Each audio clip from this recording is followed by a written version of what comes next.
ఓం శ్రీ సాయిరామ్. ఓంకార బీజరూపాయ సర్వేశాయ జగత్పతే ప్రథమాయ నమస్తుభ్యం శ్రీ సత్యసాయి గణాధిప. భగవాన్ శ్రీ సత్యసాయి బాబా వారి యొక్క దివ్య శ్రీచరణాలకు మనందరి తరఫున హృదయపూర్వక నమస్సుమాంజల్లు. అహం సత్యబోధక చెన్నై దివ్యజ్ఞాన యజ్ఞము. ఈ దివ్యజ్ఞాన సుదీర్ఘ దివ్యజ్ఞాన యజ్ఞ రసార్థులైన మా ప్రియతమ ఎమ్మెల్యన్ గారికి, ఎంవిఎల్ గారికి హృదయపూర్వకమైనటువంటి నమస్సుమాంజలు మన యూనిట్ తరఫున. అలాగే శ్రీ సత్యసాయి దైనందిన ఆధ్యాత్మిక సత్సంగ వేదికలో భాగంగా ప్రతి వారం ధారావాహికంగా నడుస్తున్నటువంటి 3 వర్షాలు పైగా మించి ఇప్పుడు మన రుద్రప్రశ్న కొనసాగుతోంది. ఆ సుదీర్ఘ ధారావాహిక కార్యక్రమాన్ని నిర్వహిస్తున్నటువంటి శ్రీమాన్ డాక్టర్ డిఎస్ శాస్త్రి గారికి మనందరి తరఫున హృదయపూర్వక స్వాగత సుమాంజలు సమర్పిస్తున్నాము. అలాగే సునిశ్చిత పరిశోధన, సురుచిర పరిశీలన, సులలిత ప్రవచనకర్త అయినటువంటి డాక్టర్ డిఎస్ శాస్త్రి గారికి హృదయపూర్వక స్వాగతం పలుకుతూ ఈరోజు వారి యొక్క ప్రవచనంలో మనం 8వ అనువాకంలోకి అడుగు పెట్టబోతున్నాము. ఈ సందర్భంలో స్వామి యొక్క దివ్యాశీస్సులు, మా అధినేత దంపతుల యొక్క శుభాకాంక్షలు, మా సోదర సోదరిమణులందరి యొక్క శుభకామనలతో వారు ఎంతో నవోన్మేషమైనటువంటి భావన తరంగాలని మనకు అందిస్తారని ఆశిస్తూ ఓం శ్రీ సాయిరామ్. అందరికీ సాయిరామ్. అందరికి సాయిరామ్.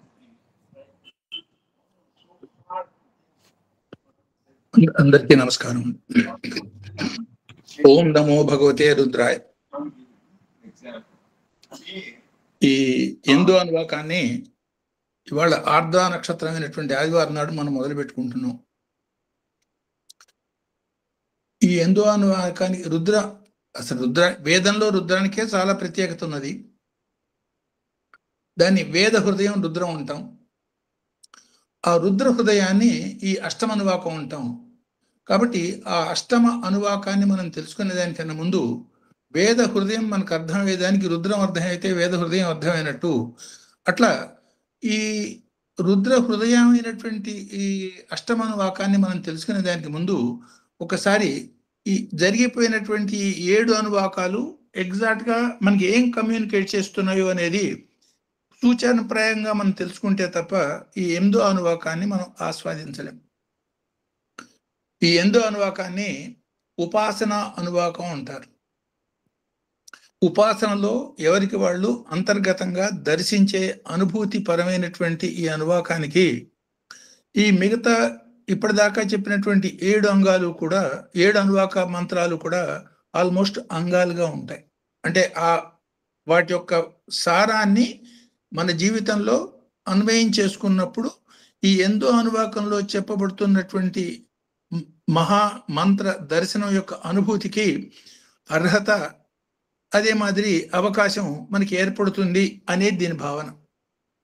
నా రుద్రో రుద్రమూర్చేయత్ అంటాం. రుద్రుడిని అర్చించాలంటేనే రుద్రుడే అర్చించు అనే భావన, దానే మంత్ర కవచము, దాన్ని మహన్యాస పరంగా మనం చేసుకోవటం, అది కుదరకపోతే కనీసం లఘున్యాస పరంగా చేసుకోవటం. అంటే ఏమిటి? రుద్ర మంత్రాలతో తత్వంతో తాదాత్మ్యత చెంది ఆ రుద్రతత్వాన్ని అనుభవంలోకి తెచ్చుకోమన్నది భావన. కాబట్టి ఈ 8వ అనువాకానికి ఇవాళ ఇంట్రడక్టరీ పార్ట్ మనం చెప్పుకుందాం. ఈ ఇంట్రడక్షన్లో కూడిరంగా ఆల్మోస్ట్ ఈ అన్ని అనువాకాలు ఇప్పటిదాకా అయిపోయినటువంటి 7 అనువాకాల సారం కూడా కొద్ది వాక్యాల్లో మొత్తం వచ్చేస్తుంది. ఒక్కొక్క మంత్రాన్ని కొన్ని రోజులు చెప్పుకున్నాం మనం. ఇప్పుడు అనువాకం మొత్తాన్ని కూడా చాలా సంక్షిప్తంగా కొద్ది మాటల్లో, కొద్ది వాక్యాల్లో మనం చెప్పుకోబోతున్నాం. ఈ అన్నిటి సారంతో 8వ అనువాకాన్ని let us try to understand by Swami's grace. ఈ 8వ అనువాకంలో మనకి పైకి కనపడటానికి 17 మంత్రాలు ఉంటాయి. అది ఓం నమ సోమాయ చ రుద్రాయ చ నమ స్థామ్రాయ చ అరుణాయ చ నమ శంగాయ చ పుష్పదే చ నమ ఉగ్రాయ చ భీమాయ చ నమో అగ్రే వధాయ చ దూరే వధాయ అంత్రే చ హనే చ వృక్షేభ్యో హరికేశేభ్య నమస్తారాయ నమ శంభవే చ మయోభవే చ నమ శంకరాయ చ మహేశ్వరాయ చ నమ శివాయ చ శివత్రాయ చ నమ తీర్ధ్యాయ చ కుల్యాయ చ నమ పార్యాయ చ వార్యాయ చ నమ ప్రతరణాయ చోత్తరణాయ చ నమ ఆతార్యాయ చ ఆలాద్యాయ చ నమ శిష్ఠాయ చ ఫేన్యాయ చ నమస్యకత్యాయ చ ప్రవాహ్యాయ చ అని ఆపుతాం. యాక్చువల్లీ ఈ మంత్ర దర్శనం ఇంకొక 14 మంత్రాలు పాటు, అంటే 9వ అనువాకంలో ఉన్న ఇంకొక 14 మంత్రాల దాకా కూడా ఇదే దర్శనం కంటిన్యూ అవుతుంది. అంటే ఈ మంత్రాలన్నిటికీ కూడా ఒకే ఒక దర్శనం. ఈ సమిష్టి మంత్ర రాశికి అధిష్టానమూర్తి, అంటే మంత్రాధిష్టానమూర్తి ఒక్కళ్ళే. ఆ ఒక్క మంత్ర దర్శన మూర్తి, అంటే మంత్రాధిష్టాన దేవత 31 మంత్రాలకి కూడా ఒకే ఒక అధిష్టానమూర్తి. Probably this is the longest mantra రాశి. ఇప్పటిదాకా మనం చూసిన హైయెస్ట్ మంత్రాలు ఒక్కొక్క అనువాకంలో 5 మంత్రాలు, 17 మంత్రాలు దాటిపోలే. ఇందులో ఉన్న 8వ అనువాకంలో 17 మంత్రాలు, 9వ అనువాకంలో ఉన్నటువంటి 14 మంత్రాలు, 17 + 14 31 మంత్రాలకి ఒకే ఒక మంత్ర అధిష్టాన దేవత. ఇందులో ఇంకొక ప్రత్యేకత ఏమిటంటే ఈ మంత్రాల్ని దర్శించిన ద్రష్ట కూడా పరమేశ్వరుడే.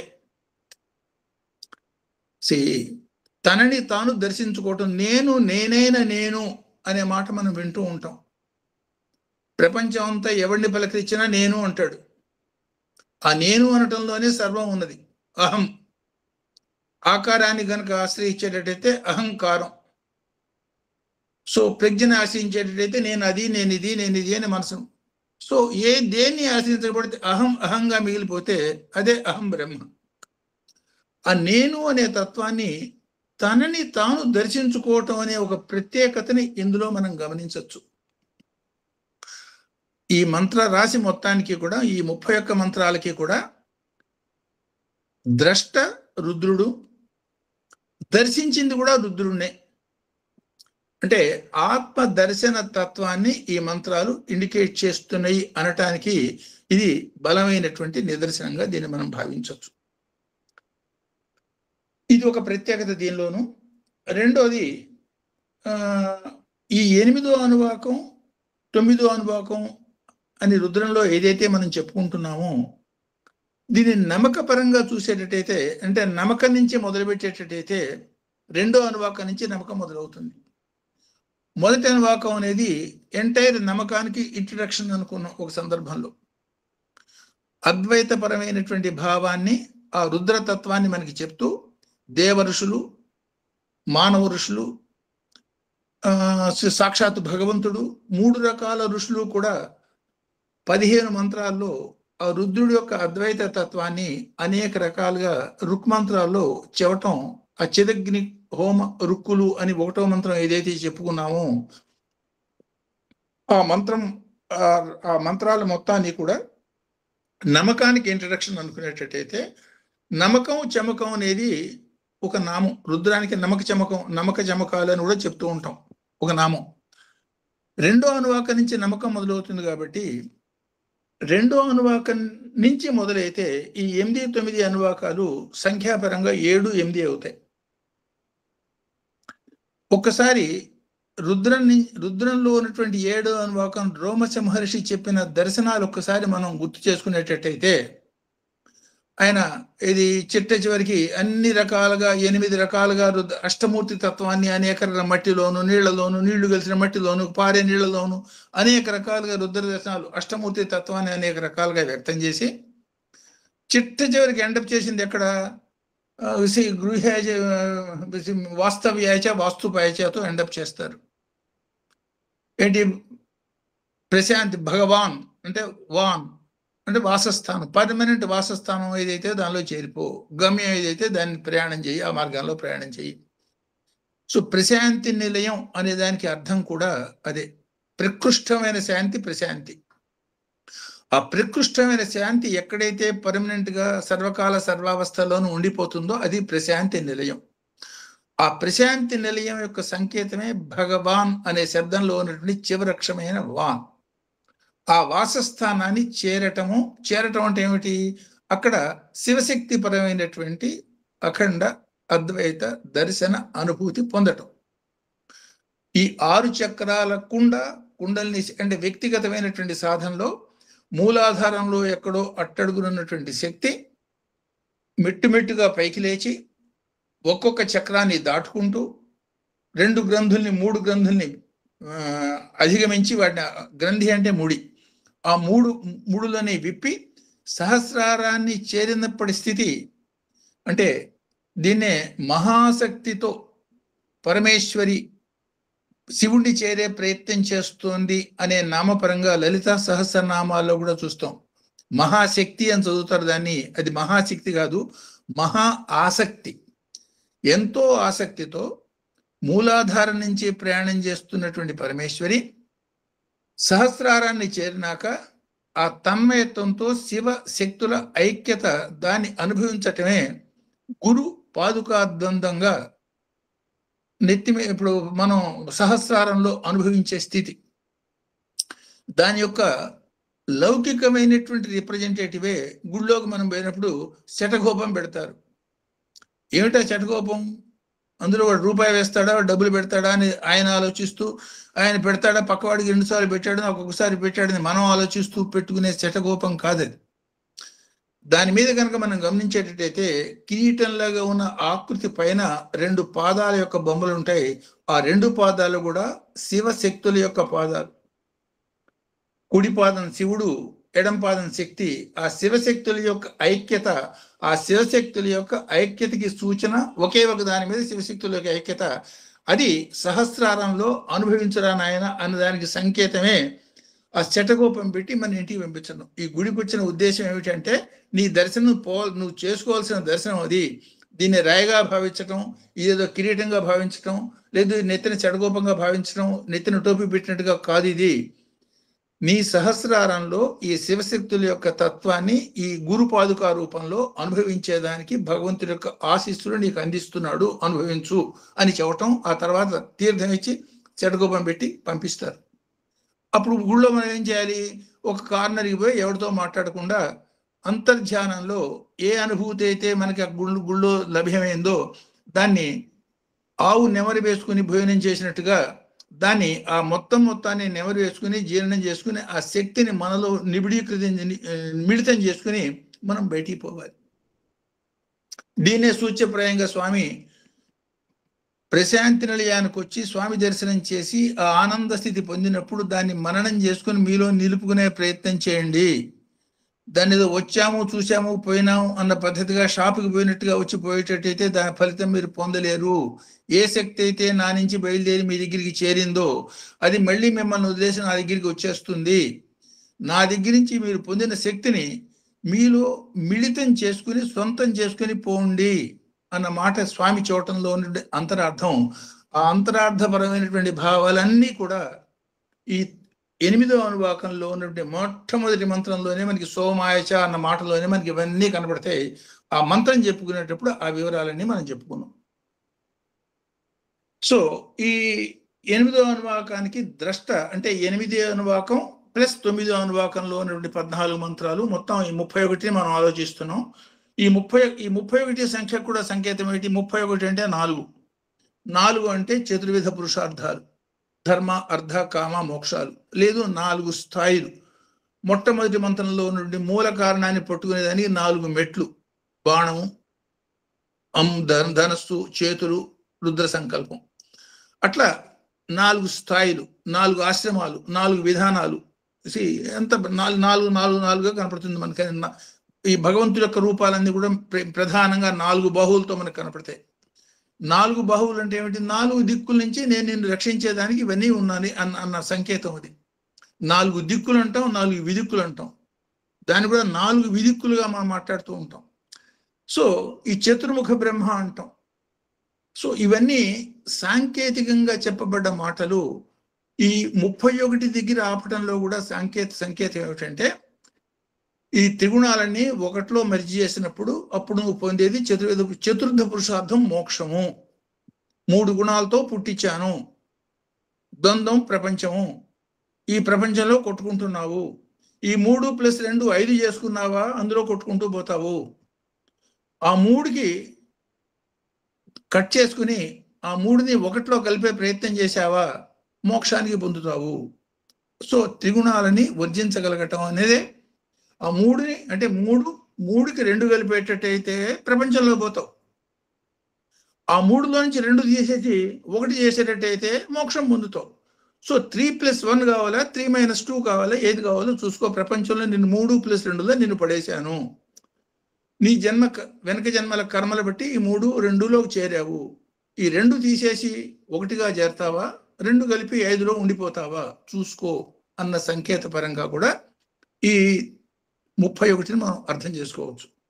సో ఆ చతుర్విధ పురుషార్థమైన మోక్షానికి అర్హత సంపాదించేదానికి కావలసిన రహస్యాన్ని, ఉపాసనాపరమైనటువంటి రహస్యాన్ని, ఓం నమ శివాయ అనే పంచాక్షి మహామంత్రాన్ని ఈ అనువాకంలో చెప్పబడ్డది కాబట్టి దీన్ని రుద్ర హృదయం అంటారు. మామూలుగా ఏకాదశి రుద్రాభిషేకాలు చేసేటప్పుడు చూడండి, అప్పటిదాకా మామూలుగా సాగుతుంది. 7వ అనువాకం అయిన దాకా వాస్తవ్యాయ వాస్తుపాయ హర హర హర హర మహాదేవ అని మొదలు పెడతాడు. హర నమస్సోమాయ రుద్రాయ. అక్కడికి వచ్చేటప్పటికి ఏమిటి, ఆ సోమతత్వం, సహ ఉమా సోమ ఆ తత్వం వచ్చేటప్పటికి ఆ శివశక్తుల యొక్క కలయికే విశ్వానికి ఆధారం ఉన్న దానికి ఆ ప్రత్యేకత మీకు ఆ శబ్దంలోనే మీకు కనపడుతుంది. ఆ మంత్రం చెప్పుకునేటప్పుడు ఆ వివరాలు మళ్ళీ మనం చెప్పుకుందాం అక్కడ. సో ఈ మంత్రాల ఈ 31 మంత్రాలకి ద్రష్ట రుద్రుడు అని చెప్పుకున్నాం. మంత్ర అధిష్టాన దేవత కూడా రుద్రుడే. ఇందులో నుండి ఛందస్సుని మహా అనుష్టుప్ ఛందస్సు, అనుష్టుప్ ఛందస్సే 8 అక్షరాల ఛందస్సు, దీన్ని మహా అనుష్టుప్ ఛందస్సు అంటారు. సో అనుష్టుప్ ఛందస్సు కూడా విశేషమైంది. అది కూడా మహా అనుష్టుప్ ఛందస్సు చూడటంలో మహత్ అంటే మహత్తరమైనటువంటి స్థితికి సూచం మహా. మామూలుది శివ, మహాశివ, మహేశ్వర. సో ఆ మహా అనే తత్వం బ్రహ్మ విష్ణు మహేశ్వరులని సైతం ఆశ్చర్యచకితుల్ని చేసే స్థితి, ఏ క్షణానైనా కల్పించగలిగిన స్థితి ఎవరిలో ఉంటుందో వాళ్ళని మహాశబ్దంతో సంబోధిస్తారు. సో మహేశ్వర, మహా ఈశ్వర, సాధారణ ఈశ్వర, మహా ఈశ్వర, సాధారణ దేవ, మహాదేవ. ఆ మహాతత్వానికి ఈ ఛందస్సులో కూడా అనుష్టుప్, ఇది మహా అనుష్టుప్ ఛందస్సును ఉపయోగించి ఈ 31 మంత్రాలు చదవటాన్ని కూడా మనం గమనించవచ్చు. సో ఈ మంత్రాల యొక్క దర్శనమూర్తిని మనం ఎట్లా అర్థం చేసుకోవచ్చు అంటే, ఆపాతాళ నభో వ్యాప్త జ్యోతిర్మయాత్మకం శివం, ఆపాతాళ నభస్థలాంత భువన బ్రహ్మాండ వ్యాప్త అనే రుద్ర నమ్మకం చెప్పుకునేటప్పుడు, రుద్ర పారాయణ చేసేటప్పుడు, లేదు ఏకాదశి రుద్రాభిషేకానికి ధ్యాన శ్లోకం చెప్పేటప్పుడు ఆ పాతాళ నభస్థలాంత భువన బ్రహ్మాండ వ్యాప్త దేహ భజితేమరుచ అని చెప్తాం. ఏమిటి ఆయన యొక్క ఆకారం? ఎక్కడో అట్టాడుగున పాతాళం నుంచి మొదలుపెట్టి నభం, ఎక్కడ ఊహించగలిగిన స్థితి ఏదైతే ఉందో అక్కడ దాకా వ్యాపించున్నట్టు ఓ విశ్వ విరాట్ స్వరూప, బ్రహ్మాండం అంతా వ్యాపించున్నటువంటి ఓ తత్వమా, జ్యోతిర్మయ తత్వమా, దాన్ని ఈ అనువాకంలో భావిస్తూ ధ్యానం చేయాలి. ఈ అనువాకంలో నుండి ప్రతి మంత్రంలో కూడా ప్రధానమైన భావం ఏమిటంటే, విశ్వమంతా వ్యాపించున్నటువంటి ఓ పరమేశ్వర నీకు నమస్కారము. దీన్ని అనుభవించేదానికి బ్రహ్మ 4 స్థాయిల్లో, 4 కల్పాల్లో, 4 రకాలైన దర్శనాలతో అనుభవించి ఆ 5వదికి వచ్చినప్పుడు, ఆ 5వ దర్శనం కూడా ఇచ్చినప్పుడు ఈ 4 యొక్క తత్వం ఆయనకు అర్థమైంది. దాన్ని కథగా మనం చెప్పుకున్నప్పుడు, ఓ ఫలాని బ్రహ్మకల్పంలో బ్రహ్మగారు కొన్ని వేల సంవత్సరాలు తపస్సు చేసినాక ఆయన తూర్పున సద్యోజాత స్వరూపంలో, తూర్పున తత్పురుష రూపంలో భగవంతుడు మనకి దర్శనం ఇచ్చాడు. అట్లాగే దక్షిణంలో దర్శనం ఇచ్చాడు, పడమల్లో దర్శనం ఇచ్చాడు, ఉత్తరంలో దర్శనం ఇచ్చాడు, ఊర్ధంలో దర్శనం ఇచ్చినప్పుడు మంత్ర అనుభవం ఇది కలిగించాడు అని చెప్తారు. పంచముఖ ధ్యానం అని మనం చేస్తూ ఉంటాం. ఇది ఏకాదశి రుద్రాభిషేకం చేసినప్పుడు ముఖ్యంగా చేస్తారు. అందులో 2 రకాలైనటువంటి విధానాలుగా ఈ 5 దిక్కుల్ని ఆరాధిస్తారు. ఆమ్నాయపరంగా ఆలోచించినప్పుడు మొట్టమొదటి సద్యోజాత అనే మంత్రం చెప్తారు. అది తూర్పు దిక్కుకు తిరిగి సద్యోజాత మంత్రంతో తూర్పు దిక్కుని ఆరాధిస్తారు. దక్షిణ దిక్కుకు వచ్చి శివామదేవ మంత్రంతో ఆరాధిస్తారు. అఘోర మంత్రంతో పడమర దిక్కున, సద్యోజాత తత్పురుష దీంతోనే ఉన్న ఉత్తర దిక్కున, ఈశాన్యం మాత్రం కామన్ గా పైన ఈ మాదిరిగా ఆరాధిస్తారు. దీన్నే ముఖాల పరంగా మనం ఆలోచించినప్పుడు, అంటే నమశివాయ అనే దానిలో ఒక క్రమంలో ఈ అక్షరాలన్నీ ఎట్లా ఏర్పడ్డాయి మన అనుగ్రహించదని యా దగ్గర నుంచి మొదలుపెట్టి నా దాకా అని రెండో అనువాకంలో మనం చెప్పుకున్న మాట ఒకసారి గుర్తు చేసుకునేటట్టయితే, మొట్టమొదటి వ్యక్తమైనటువంటి పరమేశ్వరుడు యొక్క రూపం, తూర్పు ముఖంగా వ్యక్తమైనటువంటి పరమేశ్వరుడు యొక్క రూపం తత్పురుష రూపం. తత్ పురుషుడుగా వ్యక్తమైనాడు. తత్ అంటే ఏమిటి? అది ఏమిటో మనకి తెలియదు. ఆ నిరాకార తత్వం ఒక ఆకారాన్ని తీసుకుని మొట్టమొదటిసారి బ్రహ్మ దర్శించిన స్థితిని తత్ పురుష అన్నారు. ఓం తత్ సత్. ఆ తత్ అనేది మనకి ఆకారం లేదు, అది అంటే అదే, ఇది కాంది అది. ఆ అదికి ఒక రూపం వచ్చినప్పుడు అది పురుష రూపం ధరించింది కాబట్టి తత్ పురుష అన్నారు. అది ఈ తూర్పు వైపు ఉన్న ముఖం. అదే దక్షిణం వైపుకి వచ్చేటప్పటికి చాలా భయంకరమైన ఘోరేభ్యో అఘోరేభ్యో ఘోర ఘోర సర్వే నమస్తే. ఆ అఘోర రూపం అఘోరమే, కానీ ఆ అఘోరమైనటువంటి రూపంలో ఉన్న మూడు తత్వాలు మనం చూసేటట్టయితే ఘోర, అఘోర, ఘోర, ఘోరాతి ఘోర అనే మూడు తత్వాలతో అఘోరంగా పైకి కనపడుతున్న ఆ ముఖం దక్షిణ వైపు ముఖంగా దర్శనం అవుతుంది. పడమ వైపుకి వచ్చేటప్పటికి సద్యోజాత ముఖం. అంటే సద్యోజాత అంటే అక్కడికక్కడే ఆ క్షణాన్ని. అంటే ఫర్ ఎగ్జాంపుల్ కృష్ణావతారం వచ్చింది. కృష్ణావతారం దేవకి గర్భవాసం, భరించడం, పుట్టడం, జైలు, ఇవన్నీ. రామావతారం వచ్చింది. రామావతారం అంటే మళ్ళీ కౌశల్యాదేవి పుట్టడం, ఇవన్నీ. మత్స్యావతారం ఎట్లా వచ్చిందో మనకి తెలియదు. కానీ సద్యోజాతంగా వచ్చిన అవతారం నరసింహ అవతారం మనకు కనపడుతుంది. తల్లి కానీ తండ్రి కానీ ఏం లేదు, ఉన్నదే అంటే ఉన్నది, ఉన్నాడు, చూస్తావో చూడు అని బయటకు వచ్చాడు, స్తంభం నుంచి బయటకు వచ్చాడు.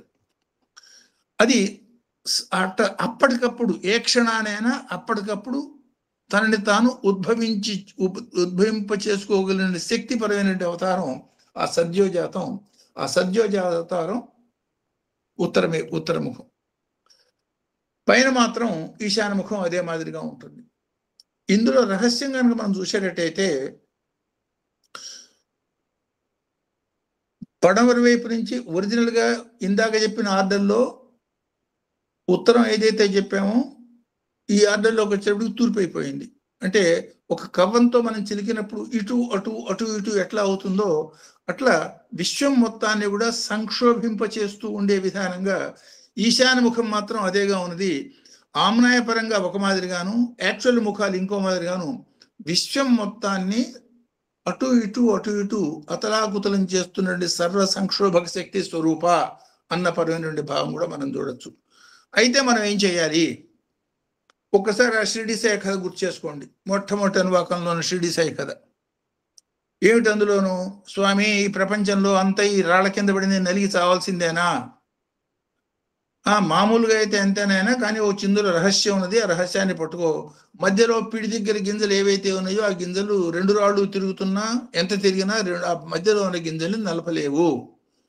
ఎవరైతే ఆ మాదిరిగా భగవంతుడిని పట్టుకుంటారో వాడు ఏ కాలమైనా, కలికాలం, కృతయుగం, త్రేతాయుగం, ద్వాపరయుగం, వరస్ట్ కలైనా సరే వాడిని ఏమీ చేయలేదు. నువ్వు ఆ మాదిరిగా స్థిర చిత్తుడివే భగవంతుడి పాదాలు పట్టుకున్నావా? పట్టుకునేటట్టయితే నీకు ఈ మిగతావేవి నీ జోలికి రావు అన్న పరమైనటువంటి అన్వయం ఇక్కడ చేసు. సో ఈ మొత్తాన్ని అనుక్షణం మనకి ఇండికేట్ చేస్తూ ప్రపంచం అంటేనే అతలాకుతలంగా ఉండే స్థితి. ఆ ప్రపంచం అతలాకుతలంగా ఉండే ప్రపంచం యొక్క లక్షణంలోనే 3 గుణాలు, 2 ద్వంద్వాలు. ద్వంద్వం అంటే 2. ఈ 3+2గా ఉన్నటువంటి ఏర్పడమే పంచీకృత ప్రపంచం. దానిలో మైనస్ ఇంటూ మైనస్ ప్లస్ అయినట్టుగా ఆ 3 నుంచి 2 తీసేసి 1 చేసుకుని ఏకత్వాన్ని అనుభవించేదానికి మార్గం ఇది తెలుసుకుని ఆచరించండి అన్నటువంటి అన్వయాన్ని ఈ 8వ అనువాకంలో మనకి చెప్తారు. సో అందువల్ల విశ్వం అంతా కూడా ఆ ఒకే ఒక పరబ్రహ్మ యొక్క తత్వాన్ని అనుభవించేదానికి ప్రయత్నం చేస్తున్నావా? ఒక్కసారిగా కాదు, కొన్ని సంవత్సరాలు పట్టచ్చు, కొన్ని జన్మలు పట్టచ్చు. కానీ ప్రయత్నం మాత్రం ఎప్పుడైనా ప్రయత్నం ఒక మెట్టుతోనే, ఒక అడుగుతోనే ప్రయత్నం మొదలవుతుంది. కాబట్టి సో ఆ ప్రయత్నం అనేది మనం మొదలు పెడితే అనుగ్రహించడం అనేది భగవంతుడి పని. ఎప్పుడు అనుగ్రహించాలో ఆయన అనుగ్రహించే తీరుతారు. God never fails. మన ప్రయత్నం మాత్రం చేస్తూనే ఉండాలి. అది ఈ ప్రార్థనా శ్లోకంలో ఆ భావాన్ని మనం మిళితం చేసుకుని చేయాలి. సో ఆ పాతాళ నభో వ్యాప్త జ్యోతిర్మయాత్మకం శివం. ఎట్లాంటి స్వరూపం అది? విశ్వశాసకం సర్వేశం చిదానంద ఫలప్రదం. విశ్వం మొత్తాన్ని శాసిస్తున్నట్ట. విశ్వం మొత్తాన్ని ఎట్లా శాసిస్తున్నాడు? నిగమాగమ వర్ణిత. నిగమం ఆగమం అంటే వేదం శాస్త్రం అనే దానిలో పెట్టిన నియమ నిబంధన ఏదైతే ఉందో దాని ద్వారా విశ్వం మొత్తాన్ని శాసిస్తున్నాడు. సాధారణమైనటువంటి గవర్నమెంట్లో కూడా స్వేచ్ఛ అనుభవించే అవకాశం అందరికీ ఉన్నా కూడా ఆ స్వేచ్ఛని ఉల్లంఘిస్తూ, అంటే అవతల వాడికి స్వేచ్ఛ భంగం కలిగేదాకా మన స్వేచ్ఛను ఉపయోగించుకోవటం అనేది నేరం కింద పరిగణించి వాడిని శిక్షించడం అనేది లౌకిక దండనీతిలో కూడా మనం చూస్తాం. అట్లాంటిది పరమేశ్వరుడు యొక్క దండనీతి కేవలం ఒక చిన్న రాజ్యంలో కొద్దిమంది మనుషులకి, ఒక చిన్న భూభాగానికి సంబంధించిన రాజ్యంలోనే దండనీతి ఉండి దానిలో ఉరిశిక్ష దాకా వేసే మాదిరి న్యాయ నిబంధనలు, రూల్స్ అండ్ రెగ్యులేషన్స్ ఉన్నప్పుడు అనంత విశ్వం 84 లక్షల రకాల జీవరాశులు భూమి మీద, ఇంకా ఎన్ని రకాల జీవరాశులు మనకి తెలియనివి ఇతర లోకాల్లో ఉన్నాయో మనకు తెలీదు. వీటన్నిటినీ శాసించే భగవంతుడికి నియమ నిబంధన దండనీతి ఉంటుందే ఉండదా? సో ఆ దండనీతిని బట్టి తప్పు చేశాడు వాడే ఫలితం పొందాలి, మంచి పని చేశాడు ఈ మెరిట్ వాడు పొందాలి అన్న పరమైనటువంటి భావనే తప్ప ఈ రెండిటికి అతీతంగా భగవంతుడు ఉంటాడు. ఇప్పుడు ఫర్ ఎగ్జాంపుల్ పంచభూతాలకి కొన్ని కొన్ని శక్తులు ఇచ్చాడు. నిప్పు ముట్టుకోగానే కాలుతుంది, కాలే ధర్మం దానికి ఇచ్చాడు. ఆ కాలటం అనేది తప్పు ఉంటే కరెక్ట్ కాదు కదా. అదే కాలకపోయేటట్టయితే మనిషి బతకనే బతకడు, ఇప్పుడు జీవమే కుదరదు. శరీరంలో వేడి కూడా అగ్ని యొక్క తత్వమే. శరీరంలో వేడి మూలంగానే మనం బతుకున్నాం. కానీ అదే వేడితో ఉన్న శరీరం పోయి నిప్పు ముట్టుకుంటే కాలుతుంది, చాలా బాధ అనిపిస్తుంది. అంటే ఆ నియమం ఏదైతే ఉందో, ఎంతవరకు నియమితమైన పరిమితి ఏదైతే ఉందో ఆ పరిమితులు దాటకుండా నీకున్న స్వేచ్ఛని వాడుకో అన్న సంకేతాన్ని ఈ ధ్యాన శ్లోకంలో మనం చూడొచ్చు. ఇప్పుడు for example temperature, so 78.4 98.4 is right temperature, బాగానే ఉంది. ఎక్కువ అయ్యేటట్టయితే టెంపరేచర్ లేకపోతే బాధపడతాం, అయ్యో చచ్చిపోతున్నాడు వాడు, చల్లబడిపోయింది బాడీ అంటారు. అదే టెంపరేచర్ మళ్ళీ ఎక్కువ అయిపోయినా నో వీడు చాలా టెంపరేచర్ ఉంది తగ్గించాలంటారు. అంటే ఏమన్నమాట? ఆ నియమాలతో ఉన్నటువంటి జీవితాన్ని ఆచరిస్తూ నియమాలు దాటకుండా life is a game, play it and enjoy it following the rules అంటారు స్వామి. ఆ మాదిరిగా జీవించే వాళ్ళకి ఇది వర్తిస్తుంది. అది కనుక కాకపోయేటట్టయితే నియమ నిబంధనలు దాటినప్పుడు తగ్గ శిక్ష తప్పదు అన్న సంకేతంగా కూడా దీన్ని చూడొచ్చు. అందువలనే సో ఈ ధ్యాన శ్లోకంలో మనం చెప్పుకునే భాగాన్ని విశ్వశాసకం సర్వేశం, నీకు నాకని కాదు, సమస్త లోకాలకి ఈశ్వరుడు కాబట్టి సర్వేశ్వరుడు. ఏం చేస్తారు? దేనికోసం ఇవన్నీ? అయినా చిదానంద ఫలప్రదం, సచ్చిదానంద స్వరూపుడు కాబట్టి, అఖండమైనటువంటి ఆనంద తత్వం ఇచ్చే శక్తి ఉన్నది కాబట్టి ఏ రూల్స్ అండ్ రెగ్యులేషన్స్ మన ముందు పెట్టారో, వేద నియమావళి అని ఏదైతే మన ముందు పెట్టారో దాన్ని పాటిస్తూ నియమానుసారంగా నువ్వు పొందవలసినటువంటి ఆ సచ్చిదానంద స్వరూప తత్వం, నీ సహజ సిద్ధం, వాసస్థానం, అసలు సిసలైన వాసస్థానం అది. దాన్ని పొందేదానికి నీ ప్రయత్నం నువ్వు చేస్తే, రూల్స్ ఫాలో చేసేటట్టయితే ఆ స్థితి అందిస్తాను అన్నటువంటి అభయం ఈ అనువాక మంత్రంలో మనం చూస్తాం. ఈ అనువాకం యొక్క దర్శనమూర్తులు, రుద్రమూర్తులు మనం చూస్తాం కాబట్టి ఈ ధ్యాన శ్లోకాన్ని ఇట్లా మనం చెప్పుకున్నాం. సో సాధారణంగా మనం ఏం చేస్తాం? విశ్వం విష్ణువు అని విష్ణు సహస్రనామాల్లో చెప్పుకున్నట్టుగానే విశ్వాత్మకమైన పరమాత్మలో వ్యక్తి కనుక లీనమైపోయేటట్టయితే దాన్ని అమృతం ఉంటారు. ఆ 7వ అనువాకంలో మనం చెప్పుకున్న భావం ఒకసారి గుర్తు చేసుకునేటట్టయితే, ప్రళయంలో అన్నీ లీనమైపోతాయి.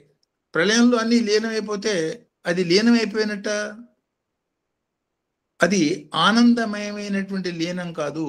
అత్యంత భయంకరమైనటువంటి భయానకమైనటువంటిది, చాలా గడగడలాడుతూ గత్యంతం లేక లాగబడి లీనమైపోయే స్థితి, మహర్ష్యాదులు దేవతలే భయపడిపోయే పరిస్థితి ప్రళయంలో ఉంటుంది. అందులో లీనమైపోయిన, ఆ మాదిరిగా లీనమైపోయిన జీవులు కూడా అంతకుముందు వాళ్ళు చేసిన కర్మల మొత్తం లిస్ట్ అంతా భగవంతుడు సంకలనం చేసి, కాలం ఉంటేనే కలనం, ఇది కాలం, కలనం అంటే గుణింపు, సంకలనం అంటే చాలా సమ్యక్ కలన, ఇది సంకలన అంటే అనంతమైనటువంటి గుణింపు. ఎవడు ఎప్పుడు ఎక్కడ ఏమి చేశాడో మొత్తం గుణించేసి పెట్టాడు. కాబట్టి ఎన్ని కల్పాలు పోయినా మనం చేసిన కర్మ మనకి వెంట తప్పదు. ఇందాక చెప్పుకున్నట్ట తిరగలు తిరుగుతున్నప్పుడు పిడికి దగ్గర గింజలు నలగనట్టుగానే భగవంతుడి యొక్క శరణాగత భావంతో భగవంతుని చేరినప్పుడు మాత్రమే వీటన్నిటి నుంచి మనకి విముక్తి లభ్యమవుతుంది. లేకపోయేటట్టయితే కల్పాంతంలో ఎటు కలిసిపోతాం కదా, ఇప్పుడు ప్రయత్నం ఎందుకు అనేటట్టయితే కల్పాంతంలో కలిగే భయానకమైనటువంటి ప్రయత్నం ఆత్మహత్య చేసుకున్నవాడు మళ్ళీ అంతకన్నా వరస్ట్ జీవితాన్ని పొందేదానికి పునర్జన్మ ఎత్తినట్టు. ముక్తి పొందినవాడు పునర్జన్మ ఎత్తడు. సహజ మరణంలో మళ్ళీ ఇంకొక జన్మ వస్తుంది. ఆత్మహత్య చేసుకున్నట్టయితే నీచమైనటువంటి బలవన్ మరణం కాబట్టి నీచమైనటువంటి జన్మ వస్తుంది. సో ఈ బలవన్ మరణం లాంటి స్థితి యుగాంతంలోనూ ప్రళయకాలంలోనూ ఉంటాయి. కాబట్టి దానికి ఆలోచించకండి. సహజ సిద్ధమైనటువంటి లయ, రోజు రాత్రిపూట పడుకుని గాఢ నిద్రలో ఎంజాయ్ చేశాను అని ఏదైతే భావిస్తున్నామో, ప్రతిరోజు నువ్వు అనుభవించే సాధారణ లయంగా దాన్ని గుర్తించి జన్మ పూర్తి అయ్యటంలో ప్రకృష్టంగా లయం కావటం అంటే మళ్ళీ తిరిగి రాకుండా లయం అయిపోయే విధానంగా భగవంతులో కలిసేదానికి జీవితం వచ్చిందని గుర్తించి దానికి మార్గాన్ని, విశ్వమంతా ఒకే ఒక పరమాత్మని దర్శించగలగటం, దాన్నే స్వామి మనకి చెప్పేటటువంటి దివ్యాత్మ స్వరూపులారా. విశ్వం అంతా దివ్యాత్మే కనపడుతున్నప్పుడు వాడికి సపరేట్ మోక్షం ఉంది. అదే మోక్షం. అన్ని రకాల మోహాలు క్షేమైపోయినప్పుడు కలిగే స్థితే విశ్వ ఆత్మ, దివ్య ఆత్మ స్వరూప.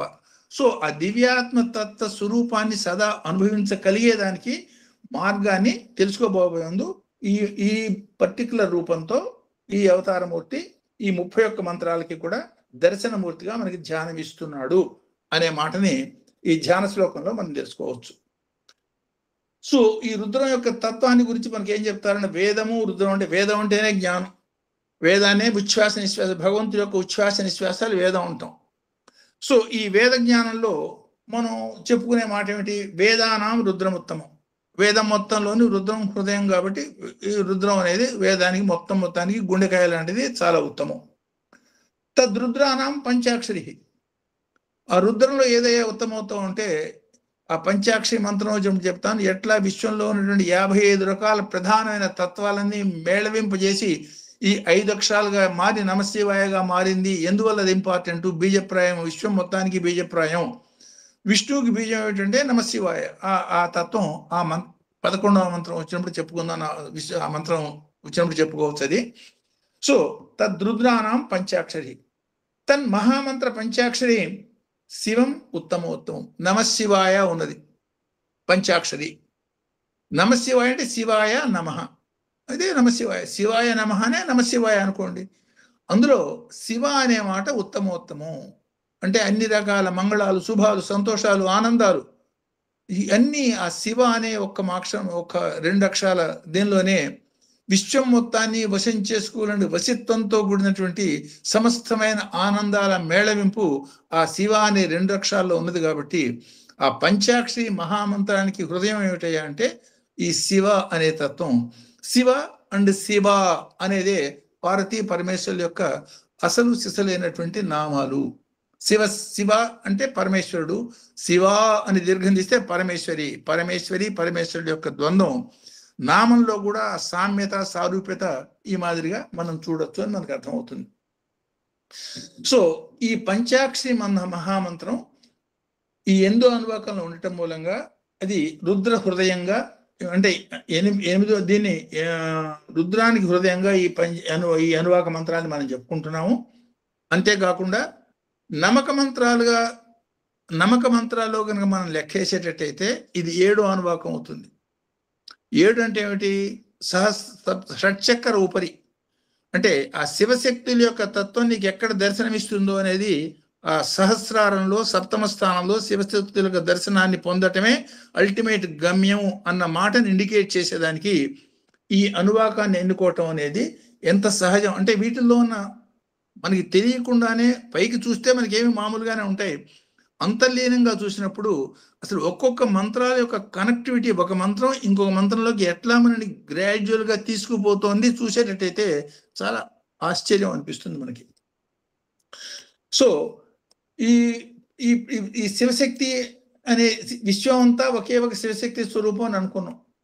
ఆ శివశక్తి తత్వాన్ని ఎట్లా దర్శించాలి అనే దాన్ని మొట్టమొదటి మంత్రంలోనే సోమాయచ నమ సోమాయచ రుద్రాయచ, సాధారణ భావంలో తీసుకుంటే సోముడు అంటే చంద్రుడు, అందులో ఉన్న ప్రత్యేక భావం ఏంటంటే సహ ఉమా ఇది సోమ అంటే సాంబ శివ అన్నట్టే, అంబతో కలిసిన శివుడా, ఉమాతో కలిసిన పరమేశ్వరుడా. సో ఆ మంత్రం వచ్చినప్పుడు ఆ వివరాలు ఒకటో వివరం చెప్పుకుందాం. ఈ ఆ మంత్రంతోనే ఇది స్టార్ట్ కావటం కూడా ఇందులో నుండి ఒక ప్రత్యేకత. అంటే దీన్ని ఉపాసన అంటే ఏ బీజాన్ని పట్టుకుని బీజం ద్వారా మొక్కని, మొక్క ద్వారా చెట్టుని, చెట్టు ద్వారా మళ్ళీ అనేక రకాల బీజాన్ని మనం పొందగలిగినట్టు ఈ రుద్రతత్వం మొత్తాన్ని మనలో మేళవింపు చేసుకుని ఆ అనుభూతి మనం పొందగలిగేదానికి కావాల్సిన బీజప్రాయమైనటువంటి రహస్యాన్ని ఈ అనువాకం చెప్తోంది. కాబట్టి దీన్ని ఉపాసన అనువాకం అన్నారు. భారతీయ సంస్కృతిలో ఉన్న ప్రత్యేకత ఏమిటి? రెండు రకాలుగా ఒక విషయాన్ని చెప్పగలగటం. ఒకటి సూత్రం అంటారు, రెండు భాష్యం అంటారు. సూత్రం అంటే ఏమిటి? E=mc², అది జన్ సూత్రం. అసలు ఈ సూత్రం అనే మాటని కనుక్కున్నది ఏమిటి?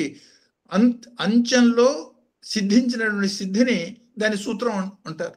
దాన్నే సిద్ధాంతం, సిద్ధాంతానే సూత్రం అన్నారు. సిద్ధాంతం అనే పేరు సిద్ధాంతం వాడతాం అంటే ఏంటి? చాలా డిస్కషను, చాలా ప్రయత్నము, చాలా ఇది ఎంతో అఖండమైన ఎంతో మంది ప్రయత్నం అఖండంగా చేసిన తర్వాత అంతంలో సిద్ధించిన సత్యం ఏదైతే ఉందో దాని సిద్ధాంతం. ఆ సిద్ధాంతాన్ని వ్యక్తం చేసిన విధానాన్ని సూత్రం అన్నారు. సూత్రంగా చెప్పినప్పుడు అత్యంత సూక్ష్మాతి సూక్ష్మంగా చెప్పినటువంటి తత్వాన్ని సూక్ష్మం అన్నారు. అది అర్థం కాదు కాబట్టి ఆ సూక్ష్మాన్ని అనేక స్థాయిల్లో విడమరుస్తారు. ఆ విడమరిచి చెప్పేదాన్ని భాష్యం అన్నారు. అంటే ఇప్పుడు ఫర్ ఎగ్జాంపుల్ దీన్ని సూత్రము భాష్యం పరంగా ఈ అనువాకాన్ని ఇట్లా మనం అర్థం చేసుకోవచ్చు. విశ్వం మొత్తాన్ని ఒకే ఒక అక్షరం చెప్పాలంటే ఓం. ఓం అనేది సూత్రము, విశ్వం అనేది భాష్యం. ఈ ఓంకి విశ్వానికి లింకు మనకు అందదు. ఓం నుంచి విశ్వం ఎట్లా వచ్చింది తొందరగా అర్థం కాదు. పంచవర్ణాత్మకం ఇది ఓం. దాన్ని అంత క్రితం ఒకసారి చెప్పుకుంటూ గుర్తు చేసుకున్నట్టయితే సో తారకం, దండ, కుండలం, అర్ధచంద్రం, తథాబిందు, పంచవర్ణం ఇది ఓం. ఈ 5 వర్ణాలు కలిసి ఉన్నది ఓం ఒకే ఒక అక్షరంలో ఉన్నది. ఈ 5 వర్ణాల యొక్క వ్యక్తీకరణ నమశివాయ. కాబట్టి ఓం అనేది సూత్రం ఏంటంటే నమశివాయ అనేది భాష్యం. నమశివాయ అనేది సూత్రం ఏంటంటే రుద్రం అనేది దాని యొక్క భాష్యం. రుద్రం అనేది సూత్రం ఏంటంటే వేదం అనేది దాని భాష్యం. వేదం అనేది సూత్రం ఏంటంటే విశ్వం అనేది దాని యొక్క భాష్యం. కాబట్టి విశ్వం అంతా వేద స్వరూపమే, జ్ఞాన స్వరూపమే, భగవంతుడి యొక్క స్వరూపమే.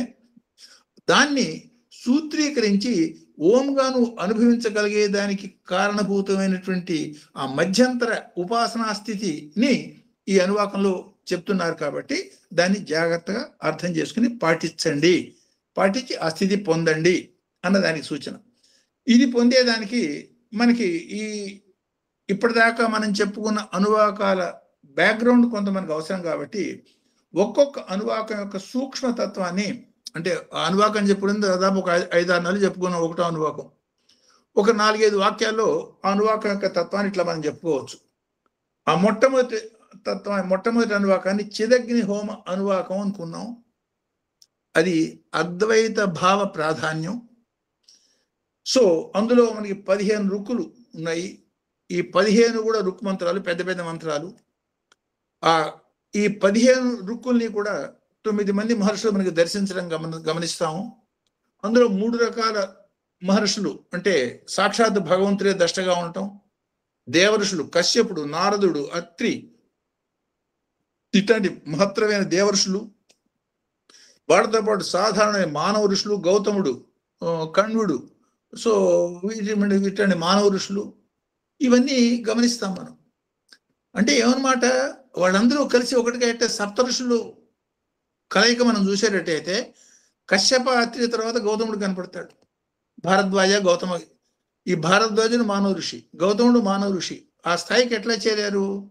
ఆ అవకాశం ఉన్నది నాయన. ఎట్లా? శరణాగత మార్గంలోనే నువ్వు పొందగలుగుతావు.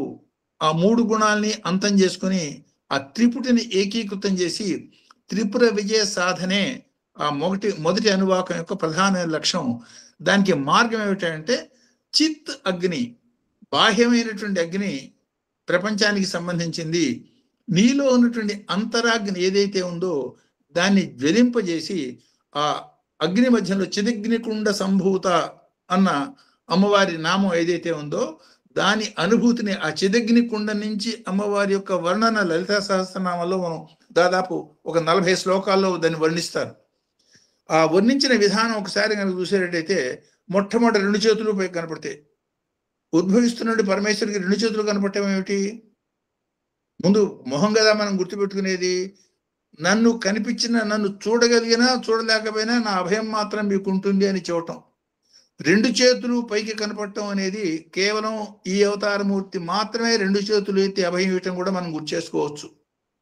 ఆ చిదగ్నికుండ సంభూతాలో ఉన్నటువంటి తత్వం మొట్టమొదట అభయప్రదమైనటువంటి 2 హస్తాలు కనిపించడం అనేది 2 చేతులు పైకెత్తితే కదా కనపడేది. తలకన్నా పైకెత్తిన చేతులు ముందు కనపడ్డాయి. కాబట్టి తలకన్నా కూడా ప్రాధాన్యత భగవంతుడు విశ్వం మొత్తానికి తన యొక్క అభయాన్ని అందిస్తూ తర్వాత తన రూపదర్శనం లాగా. సో విశ్వ కళ్యాణం, విశ్వహితం చేసే భావాలు ఎవరిలో ఉంటాయో వాళ్ళందరికీ నేను వాళ్ళని ఆవహించి అనుగ్రహిస్తాను అన్న సంకేతంగా కూడా దాన్ని ఆ శరణాగత భావంగా నన్ను చేరేదానికి మార్గం ఇది అన్న సంకేతాన్ని అది తప్ప వేరే మార్గం లేదు. ఎందువల్ల శక్తి చేత జయించలేం, యుక్తి చేత జయించలేం. కాబట్టి ఇంకా మిగిలింది ఏమిటి? ఈ శక్తి, యుక్తి పోతే 2 వదిలేసే శరణాగతి. శరణాగత మార్గంలో భగవంతుడిని పొంది ఆ అనుభూతిని పొందేదానికి దాన్ని ఆ ప్రయత్నం చెయ్యండి. అప్పుడు మాత్రమే ఈ శరీరము, మనస్సు, ఆత్మ అనే 3 ఒకటై, ఇది 3+2, ఈ 3 ఒకటైనప్పుడు ఆ 2లోంచి 1/1 మిగులుతుంది, అదే పరమాత్మ. ద్వంద్వాలు ఈ 3 ఒకటైపోయినాయి. ఆ ద్వంద్వాలో ఒకటి తీసేస్తే ఒకటైపోయినప్పుడు మిగిలింది ఒకటి, ఆ ఒకటే పరమాత్మ. ఈ అన్వయంగా 1వ అనువాకాన్ని మనం అర్థం చేసుకోవచ్చు. సో దానికి మార్గం ఏమిటయ్యా అంటే పరమేశ్వరుడు ఏ మాదిరిగా 5 మెట్లలో కిందకి దిగి, ఇది నమశివాయలో యా దగ్గర నుంచి మొదలుపెట్టి నా దాకా ఏ మాదిరిగా కిందకి దిగి మనకి అనుగ్రహించేదానికి వచ్చాడు అవతారమూర్తి అనేది హిరణ్యవాహవేశేన అనే ఆ అనువాకం ఒకసారి మనం గుర్తు చూసినట్టయితే అందులో 13 మంత్రాలు కనపడతాయి. ఈ 13 మంత్రాలని కూడా మండూక మహర్షి దర్శించిన మంత్రాలు గాను ఆయన 5 సూచనలు అందులో మనకి చేయటం కనపడుతుంది. ఇది పథీనాం పథి అంటే జ్ఞానులు, సంతులు ఎవరైతే ఆ మార్గాన్ని ఆల్రెడీ నడిచి అనుభవించి అట్లాంటి వాళ్ళ యొక్క మార్గదర్శకంలోనే మీరు ప్రయాణం చేయండి. మొదటి సూచన.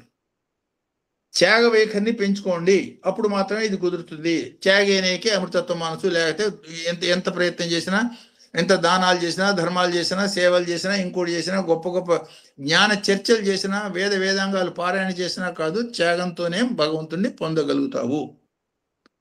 సో జ్ఞానయుతంగా శబ్దాన్ని ఉపయోగించండి. ఇష్టం వచ్చినట్టుగా శబ్దాలు దుర్వినియోగం చేసుకోండి. శబ్దం ఉంటేనే శివశక్తుల యొక్క సమ్మేళనమే శబ్దం. కాబట్టి ఆ శివశక్తుల యొక్క సమ్మేళన శబ్దం ఎట్లా అవుతుంది కూడా ఈ అనువాకంలో మనం చెప్పుకోబోతున్నాం. శివశక్తుల యొక్క మామూలుగా ఫర్ ఎగ్జాంపుల్ క్ అనేది శివస్వరూపం, ఆ అనేది పరమేశ్వరి స్వరూపం. క్+ఆ కలిసి కా అయింది. కా అంటేనే మనం అక్షరం అర్థం అవుతుంది. ఆ శివశక్తుల యొక్క మేళవింపే శబ్దస్వరూపంగా అర్థం చేసుకుని ఆ జ్ఞానంతో శబ్దాన్ని వాడండి. అంటే ఎందుకు ఇది మనకి ప్రధానంగా ఇవాళ ఎందుకు ముఖ్యం అంటే చాలా అనవసరమైనటువంటి ఏది ఎక్కడ చూసినా అఖండమైన శబ్ద కాలుష్యం, అఖండమైనటువంటి ఆలోచన కాలుష్యం విశ్వం అంతా మనకు కనబడుతున్నది. ముఖ్యంగా బాల వికాస్ పిల్లలకి సూచించాల్సిన దానిలో నిశ్శబ్దంలో అఖండమైన శక్తి అంతర్గతంగా చేరుతుంది. అనవసరమైన శబ్దాలు వ్యాపింపజేయడంలో ఆ ఉన్న శక్తి బయటికి పోతుంది అనే సూచన ఇందులో చూడొచ్చు. అదొకటి. దెన్ సమాజ సేవ. సమాజ సేవ అంటే ఏమిటి? సమాజం అంటే వేరు అనుకుంటే అది సేవ అవుతుంది. సమాజం నేనే అనుకున్నట్టయితే అది ఆ సేవ, అదే సమాజం ఆత్మసేవ అవుతుంది. నేను సమాజం ఒకటి అన్న భావన. అంతఃశత్రువుల మీద ముందు అదుపు, తర్వాత జయం. ఈ 5 మెట్లల్లో ఆ ఏకత్వాన్ని సాధించండి అని 2వ అనువాకం సూచన, మండూక మహర్షి యొక్క సూచన. ఆయన సూచనలని ఆమోదిస్తున్నట్టుగా 3వ అనువాకంలో సాక్షాత్ రుద్రుడే దర్శగా 17 యజుమంత్రాల్లో భగవంతుడు చేసిన 4 సూచనలను మనం ఇట్లా చూడొచ్చు. దాన్నే స్థేనానువాకం లేకపోతే శత్రు అనువాకం ఉంటారు. అంటే ఏంటి? కాలమే దొంగ, కాలం, ఇవన్నీ మనం అందరూ చూస్తాం. స్థేనానాం పతయే నమః అన్నిటికీ పతి ఆ మంత్రాల్లో. సో మొట్టమొదటి కాలాన్ని ముందు అర్థం చేసుకోండి. అగ్రాహ్యమైనటువంటి కాలం ఎవడికి? బ్రహ్మ విష్ణు మహేశ్వరులనే కుదించేస్తుంది, తనలో కలిపేసుకుంటుంది. కాబట్టి దాని ముందు అర్థం చేసుకునే ప్రయత్నం చేయండి. అక్కడ కాకుండా లోకాన్ని అర్థం చేసుకోండి. లోకాన్ని అర్థం చేసుకోవాలంటే నీ మనసు ముందు నీ కట్టుబడి కావాలి. సో ఒకటి కాలం యొక్క అవగాహన, ఇంకోటి లోకం యొక్క అవగాహన. తర్వాత శరీరాన్ని మనసుని సమన్వయం చేసుకోండి. రోజు తినే సాంబార్లోనే పప్పుగాను నీళ్లుగాను ఉంటే దాన్ని ఎంజాయ్ చేయలేం. ఆ రెండు కలిసి మిక్సర్ ద్రవంగా ఉన్నప్పుడు మాత్రమే మనం ఎంజాయ్ చేయగలుగుతాం. అదే మాదిరిగా మనోభావాలు వేరు, శరీరం యొక్క లక్షణాలు వేరుగా ఉంటే జీవితంలో ముందుకు పోలేరు. ఆ శరీరం మనసు సమన్వయం చేసుకోండి. ఈ 4 యొక్క అవగాహన మూలంగా ఈ పై 3 అంటే కాలావగాహన, లోకావగాహన, శరీర సమన్వయంతో నువ్వు వచ్చే స్థితి సమత్వ స్థితి వస్తుంది.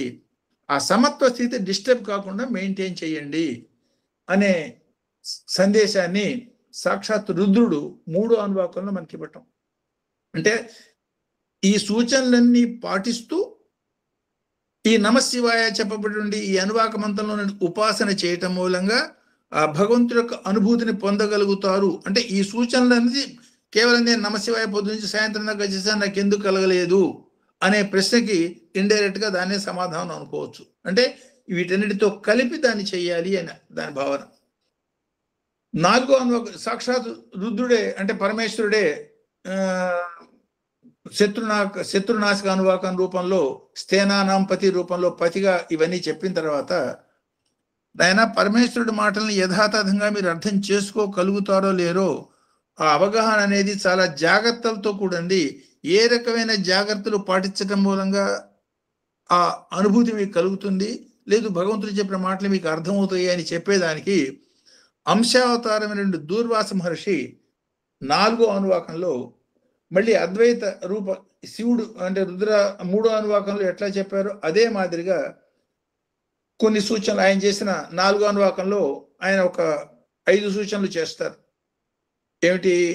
ఆ రుద్రుడు చెప్పిన 4 మనకి అనుకూలం, మనకి అర్థమయ్యేదానికి సాక్షాత్తు అంశస్వరూపుడైనటువంటి రుద్రాంశ సంభూతుడైనటువంటి దూర్వాస మహర్షి 4వ అనువాకంలో చేసిన 5 సూచనలు ఇట్లా మనం అర్థం చేసుకోవచ్చు.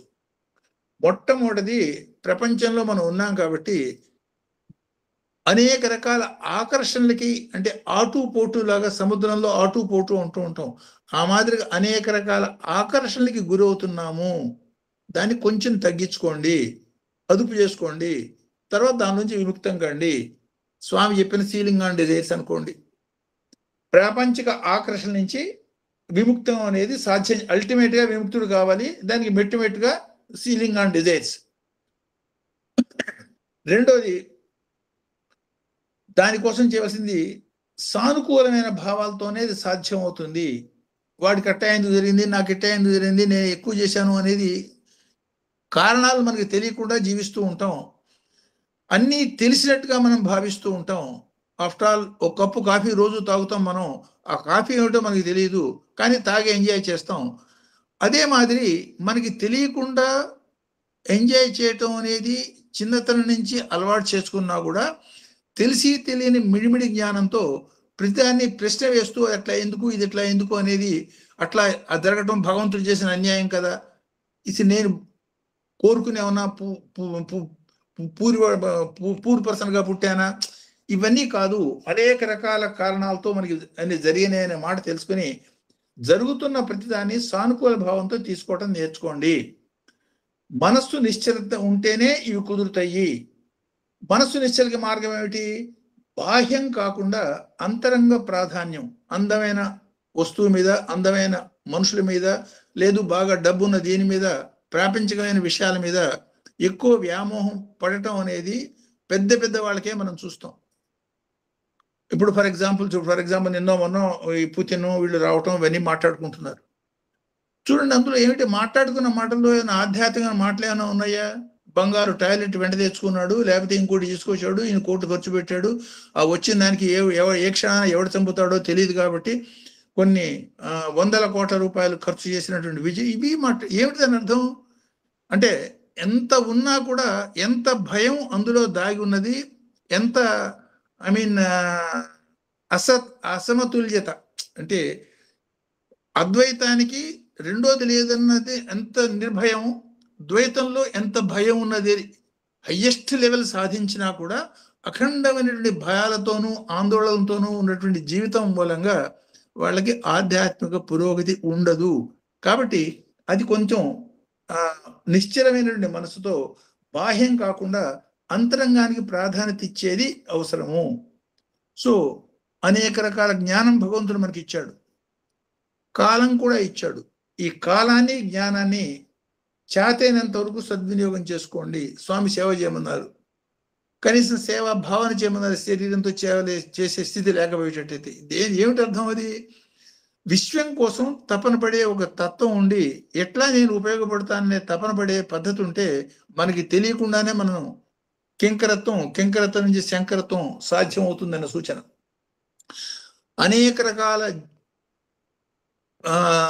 అనేక రకాల స్థితులు అనుక్షణం మనం ఫేస్ చేస్తూ ఉంటాం. ప్రతి క్షణం కూడా ఇది చేయాలా అది చేయాలా అనే సందిగ్ధంలో ప్రయారిటీస్ ఉంటూ ఉంటాయి. ఒకదానికన్నా ఒకటి ఎప్పుడు ముఖ్యంగానే ఉంటుంటుంది. ఎప్పుడు మనం ఎగ్జాంపుల్ చెప్పుకునేవాళ్ళం, చెప్పులు బయట వదిలేస్తాం, ప్యాంటు షర్టు ఇంట్లో వదిలేస్తాం, ఈ మోస్ట్ ఇంపార్టెంట్ డాక్యుమెంట్స్ వాల్యుబుల్స్ ఇక్కడ వాట్ యు కాల్ దట్ సేఫ్లో పెడతాం, అన్నీ మనవే. కాకపోతే తరతమ భేదాలు. అట్లా సరైనటువంటి ప్రాధాన్యత ఎన్నుకుని జీవించడం నేర్చుకోండి అనే సూచన ఈ 4వ అనువాకంలో మనం చూస్తాం. 5వ అనువాకానికి వచ్చేటప్పటికి సాక్షాత్ శంభువు ప్రపంచాన్ని ఎట్లా సృష్టించాడో చెప్తూ తనే ప్రపంచాన్ని అనేక రకాల ద్వంద్వాలుగా సృష్టించాడు. కాబట్టి ఈ ద్వంద్వాల్లో ద్వంద్వం కాకుండా ద్వంద్వాలకి ఆధారమైన భగవంతుని చూడండి అన్న మాటని అనేక రకాల భగవంతుడి యొక్క నామాన్నే ద్వంద్వంగా చూపిస్తూ ఉన్నటువంటి అనువాకంగా 5వ మంత్రాన్ని, అంటే ద్వంద్వాలు అధిగమించాలి. ఎట్లా అధిగమించాలి? ఆ ద్వంద్వాల్లో ఉన్నది నేనేను. నీళ్లు వేడవుతున్నాయి, లేకపోతే నీళ్లు చాలా గడ్డగట్టి ఐస్గా మారుతున్నాయి. నీళ్లు గడ్డగట్టడానికి, నీళ్లు వేడెక్కటానికి రెండు కారణమైంది ఎలక్ట్రిసిటీ మాత్రమే. నేను ఎలక్ట్రిసిటీని, ఈ చల్లదనాన్ని, ఆ వేడిని రెండూ చూడకుండా రెండిటికి ఆధారమైన మూలతత్వాన్ని చూడు అన్న సంకేతాన్ని, అదే ప్రపంచాన్ని దాటేదానికి మార్గం అన్న మాటని 5వ అనువాకంలో శంభువే సాక్షాత్తు, అంటే విశ్వాన్ని ఎవరైతే సృష్టించారో శంభువనానీతి శంభు, అన్ని భువనాలకి అన్ని రకాల సుఖాలు, సంతోషాలు, ఆనందాలు ఇచ్చేవాడు శంభువనాని ఇది శంభు. ఆ శంభు చేసే మార్గదర్శకం మనం చూసేటట్టయితే భవారుద్ర, నిప్పు నీళ్లు, శర్వ పశుపతి, నీలగిరివా శితికంఠ, కపర్ది యుక్తకేశ, అంటే స్వామిలాగా జుట్టున్నవాడు, బోడిగుండున్నవాడు, సహస్రాక్ష శతధన్వ, గిరిశ సిపిష్ట, స్థిరము చలనము. అంటే అనేక రకాల ద్వంద్వాల్లో ఒకే ఒక భగవతత్వం ఉన్నది. అదే భవతత్వము, అది భావంతో స్టార్ట్ అయింది. కాబట్టి భావనని స్థిరం చేసుకుని ఈ ద్వంద్వాల్లో నుండి ఏకత్వాన్ని చూసే ప్రయత్నం చేసినప్పుడు మాత్రమే ప్రపంచాన్ని అధిగమించగలుగుతావు, లేకపోతే ప్రపంచ చక్రంలో కొట్టుకుపోతావు అన్న సంకేతాన్ని సాక్షాత్ శంభువే ద్రష్టగా 5వ అనువాకంలో మనకు అందించడం చూడొచ్చు. 6వ అనువాకానికి వచ్చేప్పుడు దాన్ని సాధన అనువాకం, లేదు ఆద్యంతరహిత అనువాకం అంటాం. ఆది అంతం లేనిది భగవంతుడు మాత్రమే, ఆది అంతం లేనిది ఈ సృష్టి. ఈ ఆది అంతం లేకుండా ఇందులో కొట్టుకుంటూ ఉంటామా? ఈ సృష్టిలో పడి మారుతూ ఉండే సృష్టిలో ఆది అంతం లేకుండా మారకుండా ఉన్నవాడు భగవంతుడు. ఆది అంతం లేకుండా మారుతూ ఉండేది సృష్టి. రెండిటికీ ఆది అంతాలు లేవు. ఈ మారుతూ ఉన్న దానిలో కొట్టుకుంటూ ఏ క్షణాన్ని ఏదవుతుందో తెలియదు, అనేక రకాల భయాందోళనలతో జీవితం గడపటం అనేదే, లేదు శాశ్వత ఆనంద స్థితిలో ఆది అంతం లేకుండా అనంతమైన ఆనందంలో ఉండటమా? What is your option? కాబట్టి దానికి మార్గం ఏమిటి? అరిషడ్ వర్గాలకి వశమైనావా? ఈ ప్రపంచంలో ఆద్యంతా లేని ప్రపంచంలో కొట్టుకుంటూ ఉంటావు. లేదు వాటిని అధిగమించావా? ఆద్యంతా లేని భగవంతుడి యొక్క అనుభూతి పొందుతావు. ఆ అనుభవించడానికి సాధనలో నీకు మార్గం ఏమిటయా అంటే అరిషడ్ వర్గాల్ని అధిగమించగలిగేదానికి మిత్ర షడ్వర్గాల మీద ఆధారపడు. అంటే సానుకూలం, ఉత్సాహం, సాహసం, ధైర్యం, వివేకం, విచక్షణ, విజ్ఞానంతో అరిషడ్ వర్గాల్ని జయించి ప్రపంచాన్ని అధిగమించే ప్రయత్నం చెయ్యి. అంటే ఉపాసన చేస్తున్నాం మిగతా అన్ని చేస్తూ ఉపాసన చేస్తున్నాం అంటే అది కుదరదు. భోజనం చేస్తూ అందులో పనికిరనే వస్తువు కూడా వేసుకుంటే ఇది తినలేం అది తినలేం, రెండూ పారేయాల్సి వస్తుంది. అట్లా దీన్ని శుద్ధము సిద్ధము, ముందు శుద్ధి తర్వాత సిద్ధి అన్న పరంగా వీటిని ఆ శుద్ధానికి కావాల్సిన ఏర్పాటుని 6వ అనువాకంలో సాక్షాత్ భగవాన్ ద్రష్టగా ఇది మనకి సాక్షాత్ భగవంతుడు చెప్పినటువంటి దర్శనం అది 6వ అనువాక దర్శనం. ఇంతవరకు వచ్చిన తర్వాత ఇవన్నీ 5 రకాల అనుభూతుల్ని అంటే 1, 2, 3, 4, 5, 6 అనువాకాల్లో చెప్పిన సూచనలని ప్రాక్టీస్లో పెడితే ఏమవుతుంది? ప్రాక్టికల్గా ఒక మానవ ఋషి రోమశ మహర్షి పైవన్నీ ఆచరణలో పెట్టి తాను పొందినటువంటి సప్తమ చక్ర శివశక్తుల యొక్క అనుభూతిని, మోక్షప్రదమైన అనుభూతిని, సాక్షాత్ భగవంతుల్లో లయమైపోతున్నటువంటి స్థితిని ఎక్స్ప్లెయిన్ చేసిన 16 మంత్రాలే 7వ అనువాకంలోని ఇది దుందుభయచ హనన్యాయచ. అంటే ఒకటి దుందుభి, ఇంకోటి దాన్ని మోగిచ్చే దండం మామూలు చూడటానికి. ఈ నాద బ్రహ్మానువాకం అనే దానిలో అంటే నాదాన్ని ఆధారం చేసుకొని బ్రహ్మని పట్టుకునే ప్రయత్నం చెయ్యి, నాదాన్ని కాదు. నాదాన్ని ఆధారం చేసుకొని నిశ్శబ్దానికి ప్రయాణం చెయ్యి.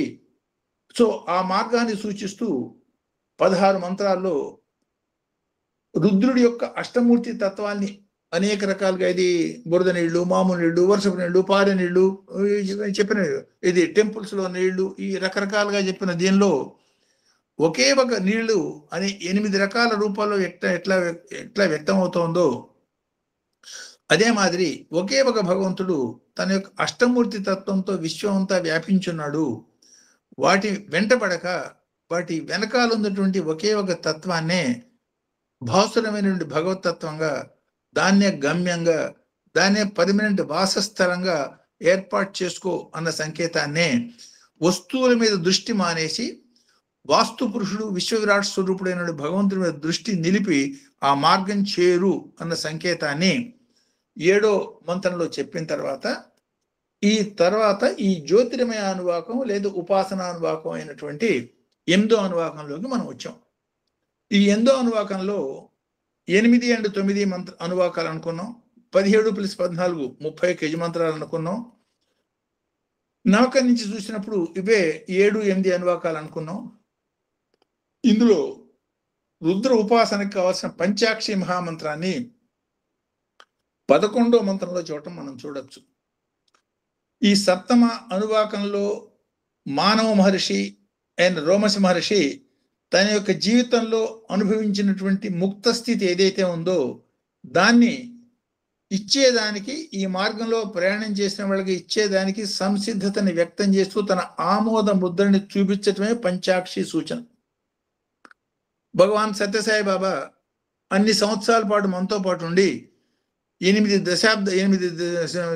దశాబ్దాలు మనతో పాటు ఉండి అంతైపోయిన చిట్ట చివరికి వెళ్ళేటప్పుడు మనకు సూచించిన సూచనకు గుర్తు చేసుకునేటట్టయితే ఆ నమస్కార ముద్రలో ఎవరైతే నేను చెప్పినవి ఫాలో అవుతారో వాళ్ళకి తప్పకుండా నాలో కలిసిపోతారు అన్న అభయముద్ర ఏదైతే ఉందో, ఈ 1 నుంచి 7 దాకా చెప్పబడ్డ రహస్య సూచనలు ఎవరైతే పాటిస్తారో వాళ్ళకి తప్పకుండా భగవంతుల్లో ఐక్యమైపోయే మార్గ సూచనే ఇది దానికి అభయముద్ర కింద ఈ నమశివాయ పంచాక్షి మహామంత్రాన్ని మనం చూడొచ్చు అనేది 8వ అనువాకం యొక్క ఒక సూచన. సంఖ్యాశాస్త్ర పరంగా మనం చూస్తే ఇందాక 31 అనుకున్నాం. 31 అలాంటి చతుర్విధ పురుషార్థాలు, ఈ 4 రకాల పురుషార్థాలు ఇస్తుంది. అంతిమ పురుషార్థం మోక్షం. దాన్ని అంటే కేవలం శారీరకమైనటువంటి లౌకికమైనటువంటి సుఖాలు మాత్రమే కాదు, వాటన్నిటికీ అతీతమైనటువంటి మోక్ష సుఖాన్ని కూడా ఇచ్చే మహత్తరమైన శక్తి కలది ఇది. అంటే సుఖాలన్నీ మానేమని కాదు, ప్రాపంచికాన్ని దాటి అది కూడా రాబోయే మంత్రాల్లో మనం తెలుసుకుంటాం.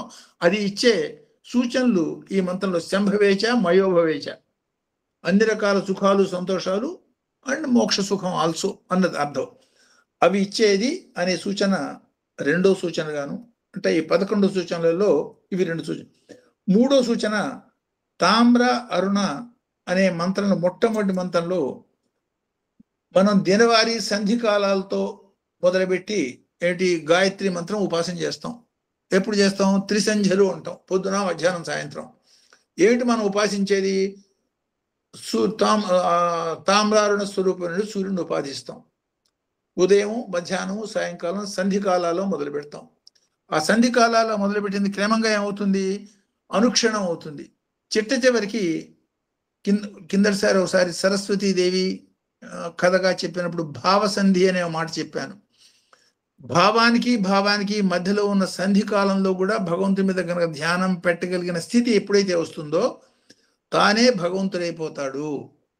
అంటే జపమాల తీసుకుని మనం జపమాలలో ఎక్కడ మనకు తాడు కనపడదు. టైట్గా ఉన్న జపమాల తీసుకుంటే తాడు కనపడదు. 2 పూసల్ని కొంచెం కదిలించి చూసేటట్టయితే తాడు కనపడుతుంది. పైకి చూస్తే తాడు లేదు, కానీ తాడే ఆధారం పూసలన్నిటికీ కలిసి ఉండటానికి అని మనకు అర్థమైనట్టుగానే దాన్ని చూసేదానికి 2 పూసల్ని కొంచెం వేరు చేయటం.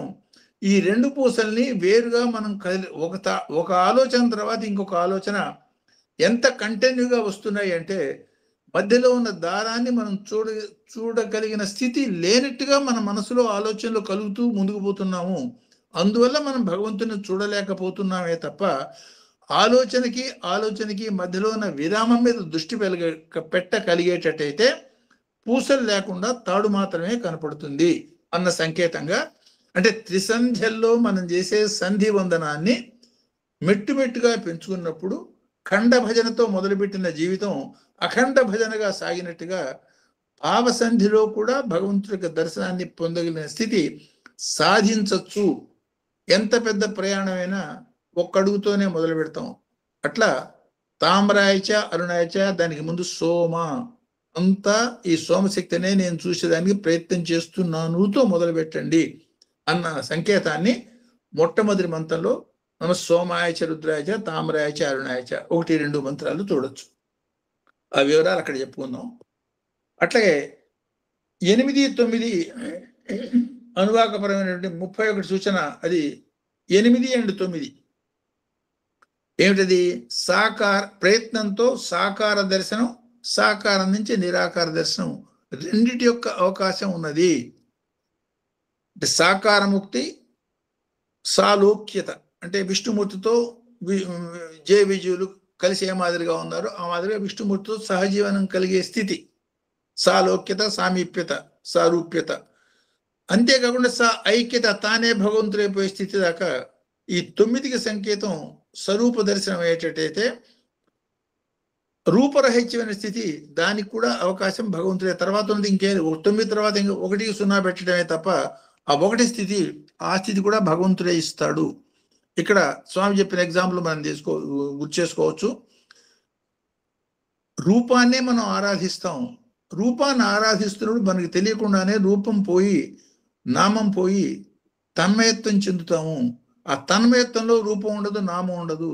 ఆ స్థితికి చేర్చటం అంటే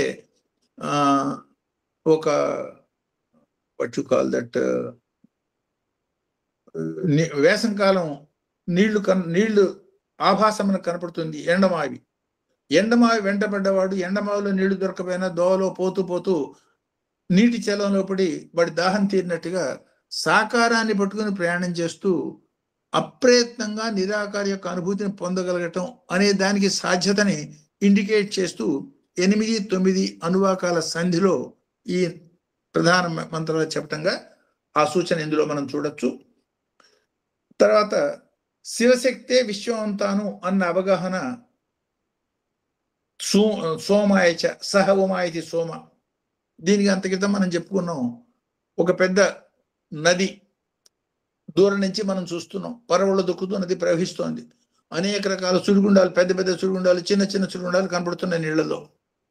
ఒక్కొక్క సుడిగుండానికి ఒక్కొక్క రకమైన ఆకృతి, చాలా భయంకరమైన స్థితి కనపడుతోంది. క్లోజ్గా అర్థం చేసుకుంటే ఏమవుతుంది, దానికి ఆకృతి కనిపించినా యాక్చువల్గా అది కూడా నీళ్లే కదా. అట్లా ఈ నీళ్ల యొక్క ప్రవాహము, అందులో సుడిగుండాలు అనేది ఎగ్జాంపుల్ని అఖండమైన కాంతి ప్రవాహం ఎగ్జాంపుల్ మనసులో ఊహించండి. ఆ కాంతి ప్రవాహంలో అనేక రకాల సుడిగుండాలే మనల్ని ఈ 84 లక్షల రకాల జీవరాశులు, అనేక రకాలైనటువంటి లోకవాసులు, బ్రహ్మ విష్ణు మహేశ్వర రూపాలు, ఇవన్నీ కూడా భావమయమైనటువంటి సుడిగుండాలు అనుకోవచ్చు. ఆ చిన్న చిన్న పెద్ద పెద్ద సుడిగుండాలు చేసే వ్యక్తిని బ్రహ్మ అనుకోవచ్చు. సుడిగుండానికి ఆకారం ఉంది, కానీ సుడిగుండంలో ఉన్నది కూడా కాంతే. అట్లా ఈ కాంతిమయమైనటువంటి విశ్వంలో అనేక రకాల ఆకృతుల్ని, మట్టితో ముద్దలు అనేక రకాల అచ్చులు చేస్తే అనేక రకాల ఆకృతులు వచ్చినట్టుగా ఈ కాంతిమయమైనటువంటి తత్వాన్ని అనేక రకాల ఆకృతిగా మలుస్తున్నటువంటి శిల్పి బ్రహ్మ అయ్యేటట్టయితే, ఈ కాంతిమయమైనటువంటి తత్వాన్ని సహ ఉమా సోమ అనొచ్చు. మట్టితో కుమ్మరివాడు కుండా చేశాడు, వినాయకుడు ప్రతిమ చేశాడు, లేకపోతే విష్ణుమూర్తి ప్రతిమ చేశాడు, వేరువేరుగా ఉన్నాయి, కానీ దాని వెనకాలన్నది మట్టే. అట్లా బ్రహ్మ చేసిన సృష్టిలో ఉన్నటువంటి అన్ని రకాల ఆకృతులకి దేవతలు కానీ, మానవులు కానీ, రాక్షసులు కానీ, వీళ్ళ వెనకాల ఉన్నటువంటి తత్వం ఏదైతే ఉందో అది సోమ అనే తత్వం. అది అనేక రకాల బొమ్మలు మనం పేపర్ మీద వేయచ్చు. ఈ పేపర్ వేసిన బొమ్మలన్నిటికీ ఆధారం ఆ పేపరే లేదా క్యాన్వాసే. అట్లా ఆ క్యాన్వాసు లేదు పేపర్ అనేదాన్ని ఈ సోమ అనే తత్వం కింద, అదే శివశక్తి అనే భావంగా మనం అర్థం చేసుకోవచ్చు. సో దీనికి అంటే 4 మెట్లల్లో ఎట్లా మనం పొందొచ్చు అనే దానికి అంటే ఈ మంత్రాలు ఈ మంత్రాలు మనకు చూపించేవి చూసేటట్టయితే, మొట్టమొదటి మంత్రం మనకి తొలి మెట్టులో విశ్వం అంతా శివశక్తిమయం అనే అవగాహన పెంచుకోండి అని చెప్పడం అనేది ఒకటో మంత్రం చెప్తుంది. రెండో మెట్టుకు వచ్చేటప్పటికి ఎనిమిదో మంత్రం నమస్తారాయ అనే ఓ మంత్రం మనకు కనపడుతుంది. నీకు తారణ మీద ధ్యేయం ఉన్నదే. వివేకానందుడు చెప్పిన వాక్యం, ఉపనిషత్ వాక్యం ఒకసారి మనం గుర్తు చేసుకునేటట్టయితే ఆయన 3 మాటలు చెప్తాడు. మనుష్యత్వం, ముముక్షత్వం, పుణ్యపురుష సంశయం. ఈ 3 ఉంటే కానీ వాడికి మోక్షం దొరకదు. ముందు మనిషే పుట్టాలి, తర్వాత వాడికి మోక్షేచ్ఛ చాలా బలంగా ఉండాలి. 3 దానికి తగ్గ ఎన్విధానం ఉంటూ తగ్గ గురువు దొరకాలి. ఇప్పుడు సపోజ్ మన పరిస్థితి ఒకసారి తీసుకోండి. మనం అంతా మనుషులమే, సాక్షాత్ భగవంతుడే మన గురువుగా దొరికాడు. కాకపోతే దాన్ని లోపించింది, ఇంకా దొరకలేదంటే లోపించింది ఏమిటంటే మోక్షేచ్ఛ లోపించింది. సో ఆ బలమైనటువంటి మోక్షేచ్ఛ నీకు ఆ తారణానికి ఉన్నదే, ఆ తారకం మీద నీ దృష్టి చాలా బలంగా ఉండటం అనేది, అప్పుడు మాత్రమే తరింపబడతావు, లేకపోతే పుడతావు చస్తావు తప్ప తరింపబడవు అనే సంకేతం. అది రెండో మెట్టు. తారణ మీద స్థిరమైనటువంటి దృష్టి, దృఢమైనటువంటి సంకల్పం ఏర్పరుచుకో అనేది రెండో మెట్టుగా 8దో మంత్రం తారణ నమస్తారాయ మనకి ఇండికేట్ చేస్తుంది. 3వ మెట్టుకు వచ్చేటప్పటికి తరిద్దామని కోరుకున్నది. ఈ 9, 10 మంత్రాల్లో శంభవేచ, మయోభవేచ, శంకరాయచ, మహేశ్వరాయచ అనే మంత్రాలే. శంభునాని ఇది శంభు. ఇక్కడ శంభవే శంకరే, మయోభవే మహేశ్వర. ఏమిటి అర్థం? లౌకికమైన సుఖ సంతోషాలతోనే నేను ఆగిపోతాను, రూపంతోనే ఆగిపోయినాడు, అక్కడ ఆగిపోతాడు, అది శంభుతత్వం. అక్కడితో కాకుండా ఇంకా ముందుకు పోతాను, yes even that you are permitted, Maheshwara. శంభవే మయోభవే, మయోభవే అంటే మోక్ష సంతోషం. అట్లా శంకర అన్ని రకాల సుఖాలు సంతోషాలతో అవుతాను, మహేశ్వర మోక్ష సుఖాన్ని కూడా పొందుతాను. ఈ 2 రకాలు ఇచ్చేదానికి సంసిద్ధతని వ్యక్తం చేస్తున్న తత్వం. గమ్యం నిర్దేశించుకోవటం నీ లక్ష్యం, నీ ధ్యేయం నువ్వు పెట్టుకో. దేన్నైనా ఇచ్చేదానికి భగవంతుడు సిద్ధమే అన్న సందేశాన్ని 3వ మెట్టుగా ఈ 9, 10 మంత్రాల్లో మనం చూడొచ్చు. 4వ మెట్టు కంక్లూషన్ మెట్టు ఏమిటంటే 11వ మంత్రంగా నమశివాయ, ఈ అన్నిటినీ ఇచ్చేది పంచాక్షి మహామంత్రం అనేది 4వ మెట్టుగా 11వ మంత్రం నమశివాయ అనే పంచాక్షి. నమశివాయ శివతరాయచ, ఆ తత్వాన్ని కూడా ఇండికేట్ చేస్తూ ఏమిటా శివం అంటే దానికి మించిందంటూ లేదు, దట్ ఈస్ అల్టిమేట్. దానికి అదే ఏదైతే శివమో అదే శివతరము శివతమం కూడా అన్న సంకేతాన్ని ఆ మంత్రం మనకి ఇండికేట్ చేయొచ్చు. సో ఈ 4 మెట్లలో ఎట్లా మోక్ష స్థితికి తీసుకుపోతుంది అన్న సంకేతాన్ని ఈ అనువాకంలో ఉన్నటువంటి 4 మంత్రాలు 1, 8, 9, 10, 11 మంత్రాలు మనకి ఇండికేట్ చేయటంగా మనం చూడొచ్చు. అంటే ఈ పంచాక్షి సాకార నిరాకార బ్రహ్మానుభూతి సాధ్యతను మనకు సూచిస్తుంది. సో ఈ దీనికి ఒక కంక్లూషన్ ఇందాక చెప్పుకున్న సూత్రము భాష్యం అని చెప్పుకున్నాం కదా. ఈ సూత్ర భాష్య పరంగా దీన్ని కనుక ఆలోచించేటట్టయితే ఓంకారానికి భాష్యం ఓం అనే నిశ్శబ్దానికి భాష్యం ఓంకారం, ఓంకారానికి భాష్యం నమశివాయ పంచాక్షి, పంచాక్షికి భాష్యం రుద్రం, రుద్రానికి భాష్యం వేదం, వేదానికి భాష్యం విశ్వం.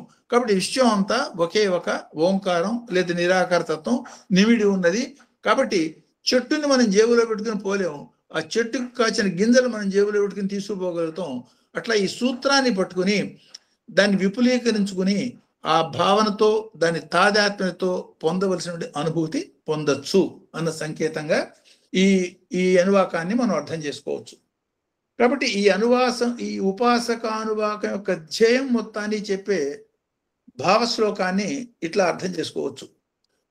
జ్యోతిర్మయం జగత్ సర్వోజ్జలకరం సదాశివం జ్యోతిరాత్మానుభవార్థం ఏకబిల్లం శివార్పణం. విశ్వం అంతా కూడా జ్యోతిర్మయమే. భూమి మీద మనం ఉన్నాం కాబట్టి భూమి మట్టి అనుకుంటున్నాం. అదే నీల్ ఆమ్స్ట్రాంగ్ వాడు చెప్పింది దగద్ధాయమానంగా నీలం వర్ణంతో వెలుగుతోంది భూమండలం అని చెప్పారు. ఎవడు మనిషి కనపడలే వాళ్ళకి, వెలుగుతున్నటువంటి జ్యోతిర్మండలంగా భూమి మొత్తం కనిపించింది. అట్లా ఈ పంచభూతాలు కూడా జ్యోతిర్మయమే, పంచభూతాత్మకమైన శరీరం కూడా జ్యోతిర్మయమే. కాకపోతే మనం అనుభూతి పొందలేకపోతున్నాం. విశ్వం అంతా కూడా జ్యోతిర్మయమైన ఆ జ్యోతిర్మయమైనటువంటి జగత్తులో నామరూపాల్ని మాత్రమే మనం పట్టుకున్నాం. కాబట్టి ఆ సత్తు చిత్తు ఆనందపరమైనటువంటి అస్థి భాతి ప్రియమైనటువంటి ఆ 3 మనకి గోచరం కాకుండా ఉన్నాయి. కాబట్టి ఆ గోచరం అయ్యే స్థితి నాకు కలగాలి స్వామి. దీనికి మార్గం ఇవన్నీ ఎక్కడి నుంచి వచ్చినాయి? సర్వోజ్వలకరమైనటువంటి సదాశివ తత్వం నుంచే ఇవన్నీ వచ్చినాయి. అది అన్ని జ్యోతులకి ఉన్నటువంటి ఆధార జ్యోతి. సూర్యుడిని కూడా వెలిగిస్తోంది. సో ఆధార జ్యోతి. కాబట్టి ఆధార జ్యోతికి నాకు జ్యోతిర్మయమైనటువంటి అనుభవం కలిగేదానికి త్రికరణ శుద్ధిగా నా 3 గుణాలని సమర్పిస్తూ దాన్ని రిప్రజెంటేటివ్గా బిల్వాన్ని మీ పాదాలకి సమర్పిస్తున్నాను అని నమస్కారపూర్వకంగా ఈ అనువాకం యొక్క ఇంట్రడక్షన్ని మనం కంక్లూడ్ చేసుకోవచ్చు. సో ఇక్కడ దీన్ని ఆపుతాను. దీనిలో ఏదైనా సందేహాలు ఎలాబొరేషన్ ఏదైనా ఉందంటే దోస్ పాయింట్స్ విల్ డిస్కస్. అందరికీ నమస్కారం.